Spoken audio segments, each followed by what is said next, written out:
Yeah, we are at a very critical time. What we need is a personality like George. For the county executive, if I give 1 or 2, 3 words about George, the most experienced, who knows Montgomery County, who can deliver what is needed to be. Of course, Montgomery County is not a small county. You have to think that our budget is almost $5 billion. It needs really a mind person who has the experience to deliver. If I say who will deliver that, that is George. And George family right here. Beautiful family. They are always with us for 20 years, 25 years. We know each other. And now I'll bring George to give his statement. George.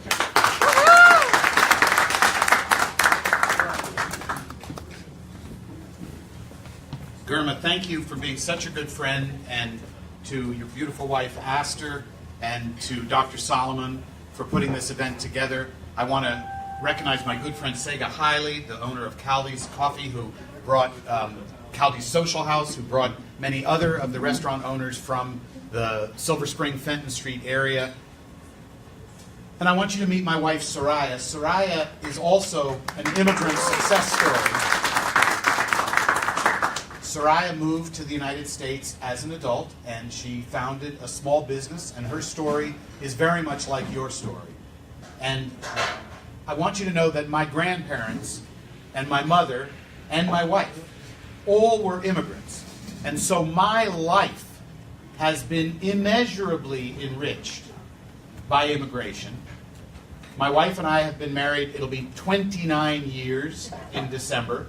We've raised 2 sons, graduates of Montgomery County Public Schools, and in our home we speak 3 languages, Portuguese, Spanish, and English. So our home is emblematic of Montgomery County in the 21st century. We have a multicultural, multilingual home. Earlier today, and I forgot to bring those brochures. Honey, would you get those brochures from the table? Daniel, if you could bring them. Earlier today, I was at the ribbon cutting for the Charles W. Gilchrist Immigrant Resource Center. Montgomery County is dedicated to the idea that we are made better when people from around the world bring their talents and abilities here to make our community better and to make our economy stronger. And so you might recognize the language that these brochures are written in. Language proficiency will be the hallmark of my service as county executive. When we are providing services to the people who we are proud to welcome, we need to make sure that those who receive the services understand the language in which the services are delivered. So this pamphlet in Amharic, which lists all of the resources that are available to newcomers to this country. Hey, Chico, this is my other son, just walked in. Great.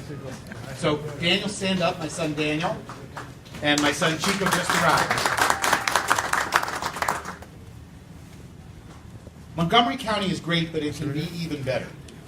We have a high quality of life, but we need to expand our private sector. How are we going to do that? We have excellent relationships with our federal agencies, but we also need to leverage the knowledge, the research at NIH, and make sure that our biotechnology industry is taking that basic knowledge and turning it into products and selling medicines, drugs, pharmaceuticals, devices that will cure disease and alleviate suffering. And if I'm county executive, I will market our county relentlessly. I will make sure that people know around the United States and around the world that we are the international gateway to the nation's capital. Because the fact that so many people speak so many different languages is our greatest strength. I've just been sitting here in Wheaton, Maryland, learning about the political economy of Ethiopia. I've been learning about the cultural heritage of Ethiopia. Well, that's not unusual.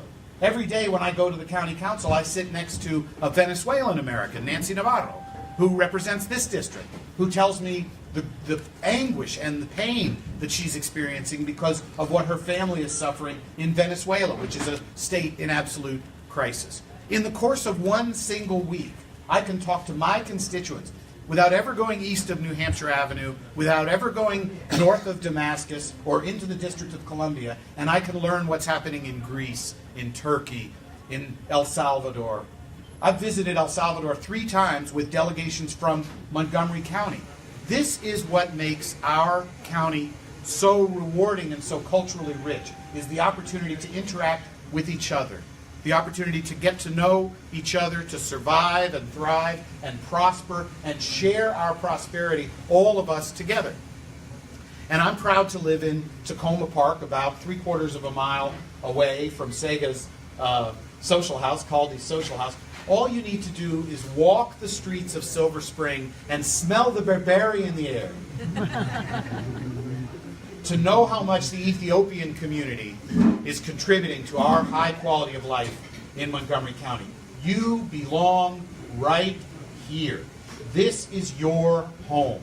And if I'm your county executive, I look forward to getting to know this community even better and delivering services even more proficiently and doing more to assist our local small businesses get a bigger piece of our economic pie.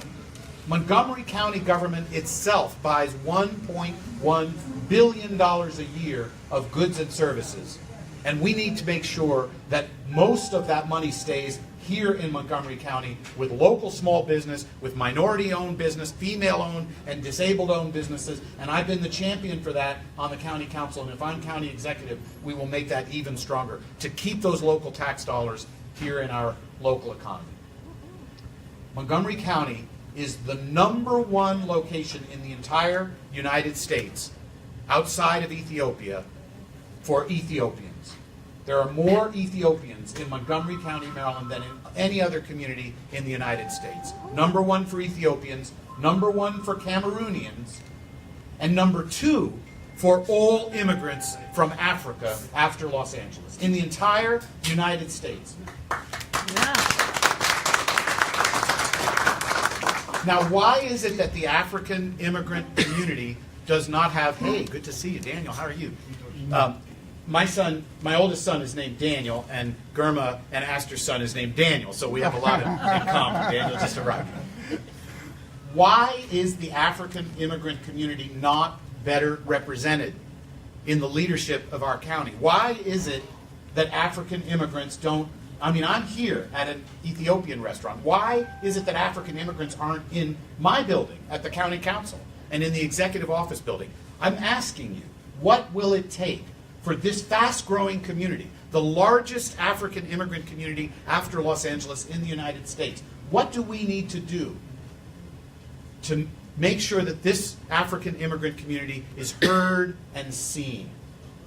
There's a very important day coming up, and this could be the watershed year for our African immigrant community. Election Day is coming up, June 26th. If the African immigrant community shows up and votes, I will be your next county executive. And the rest of the county and the rest of the state will notice that something is different this year, that new people are participating, that the political community represents the resident community. If the community doesn't show up and vote, I will tell you, elected officials will ignore you. We respond to the people who we see and who we hear and who we know will vote. If you want to be heard, you have to vote. And this year it will make a huge difference because there are so many candidates on the ballot. I'm depending on your vote. I can win if I get your vote. You've got to register. You've got a few more weeks to register. As Democrats. You've got to register with the Democratic Party. Because in Montgomery County, whoever is elected in November is going to be selected by the Democratic Party in June. We only have Democrats serving in office here in Montgomery County, and that's going to continue to be the case. And then you have to vote. And when you go to vote, you need to pull 4 or 5 of your community members with you.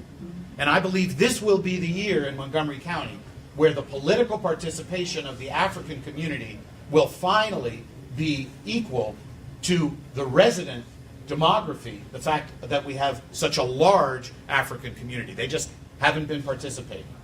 We've got to turn that around, brothers and sisters. I know that we can do it. I am grateful for your support. I am grateful to represent this broad and diverse community. My own family is representative of a changing Montgomery County, and I want to be the county executive who understands how immigration has made us better and richer and stronger. I appreciate the entrepreneur culture of the Ethiopian community. I appreciate that Ethiopians came here looking for hope and opportunity and jobs, and that's what I want to provide as your next county executive.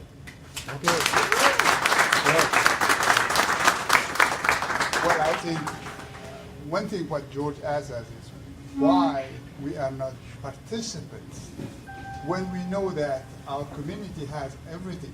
We have doctors, we have engineers, we have musicians, we have everything, we have the community. So what is missing is the missing element is vote and vote and vote. For what?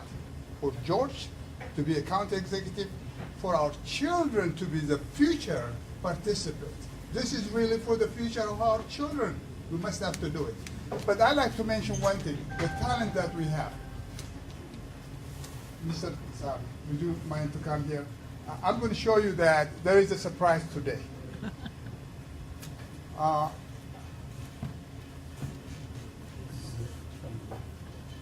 you, sir. I met Mr. Sahalu about 3-4 weeks ago at our church. He was sitting next to me. And he told me about, we were discussing about Ethiopia.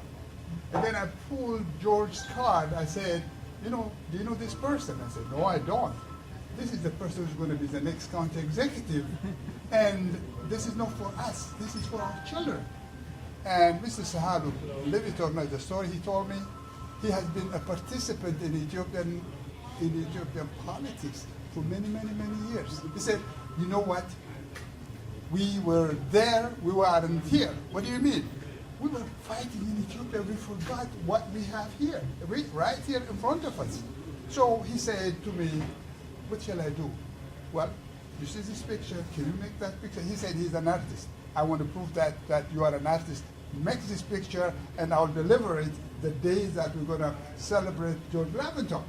And he, no, I called him the day before yesterday and I asked him, did you finish that picture?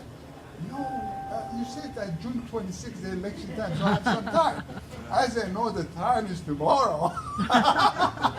And he said, tomorrow? Okay, I'm not going to sleep tonight. Aww. He was working the whole night to deliver this beautiful picture of George. Yeah. So what we have to think about it is the talent of our community, the participation. We have to be a tiger. We are a sleeping tiger so far. Okay, the Ethiopian community, the African community, and today, Nathan, what do we call it? The next thing. Diversity Coalition. Yeah, Daniel Chico. Diversity Coalition for George. We're going to have another occasion when May the 12th. We're going to have another big occasion here, May the 12th. Here we go. So, let us participate and vote. When? June 26th. When?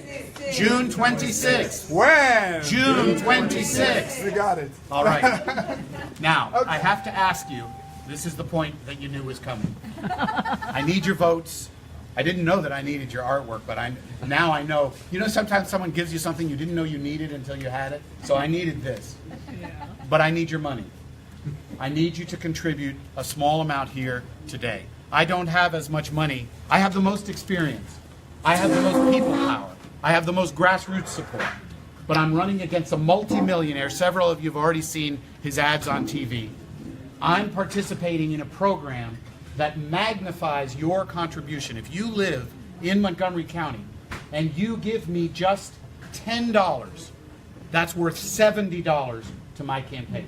If you give me $150, like Sega Haile just did, it's worth $750 to my campaign, because what we're trying to do in Montgomery County, it's an experiment in democracy. We're trying to limit the influence of big money and maximize the influence of ordinary people and their voices.